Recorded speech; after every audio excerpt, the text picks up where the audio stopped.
Buenos días, yo soy Miguel Ángel Pacheco Daneri y les voy a exponer el tema de textura en la fotografía. Para empezar, ¿qué es la textura?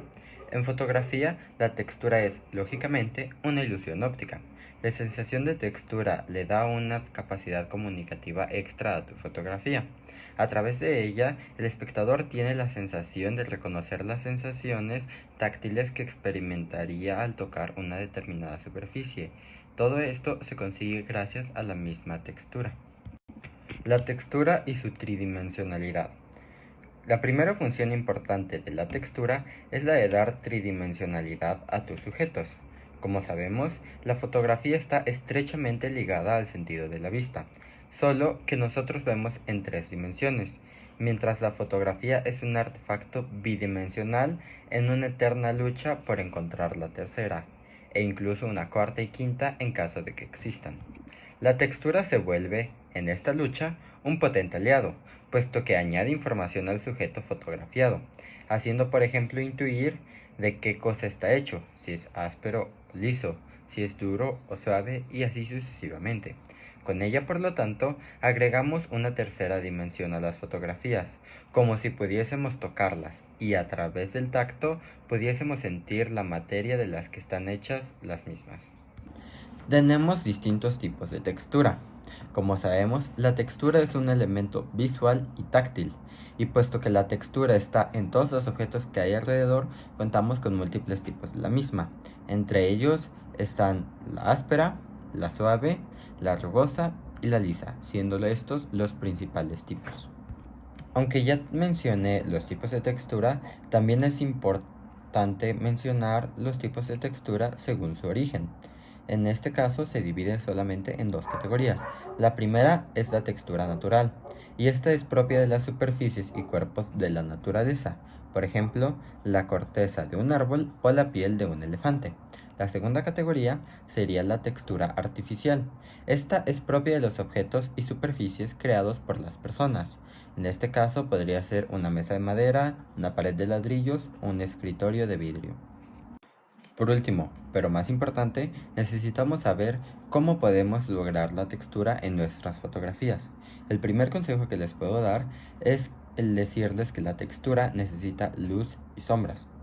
Como sabemos, la fotografía necesita la luz para absolutamente todo, en cualquier fotografía.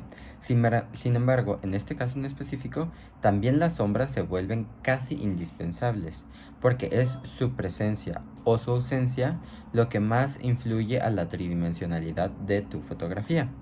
Por ejemplo, para evidenciar una superficie accidentada, la mejor luz es la rasante inclinada, mientras que la luz incidente, por lo contrario, hará que la superficie parezca más lisa. Como segundo consejo, tenemos la profundidad de campo y el ISO. Cuando te preparas a tomar fotos de un sujeto para exaltar la textura, no te olvides de estos dos parámetros fundamentales, puesto que son muy importantes para conseguirla. La profundidad de campo debe de estar entre una apertura de 11 y de 16, de tal manera que puedas aumentar la profundidad de campo y enfocar al sujeto lo más posible.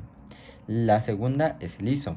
Generalmente busca tenerlo lo más bajo posible, en modo de lograr así tener más definición y más contraste, es decir, imágenes más grabadas.